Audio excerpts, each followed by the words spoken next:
চট্টগ্রাম ৮ আসনে বিএনপির মনোনীত প্রার্থী এরশাদুল্লাহর বুকে গুলি লেগে পাশ দিয়ে বেরিয়ে গেছে বলে জানিয়েছে পুলিশ। তবে তিনি আশঙ্কামুক্ত। কিন্তু তার সঙ্গে গুলিবিদ্ধ হওয়া দুজনের মধ্যে একজনের অবস্থা উদ্বেগজনক। বুধবার বিকেল সোয়া ৫টার দিকে পাঁচলাইশের হামজারবাগ এলাকায় নির্বাচনী প্রচারণাকালে গুলিবিদ্ধ হন এরশাদুল্লাহ।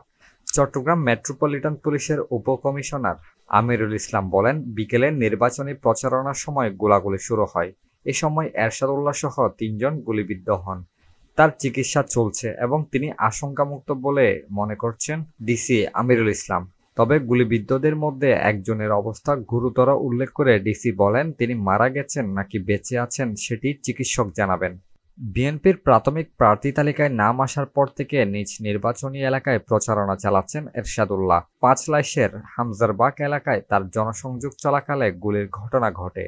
পরে আহত অবস্থায় এরশাদুল্লাহকে একটি বেসরকারি হাসপাতালে নেওয়া হয়। প্রত্যক্ষদর্শীরা জানিয়েছে, একই সঙ্গে সরোয়ার নামে এক বিএনপি কর্মী গুলিবিদ্ধ হয়ে মাটিতে লুটিয়ে পড়েন।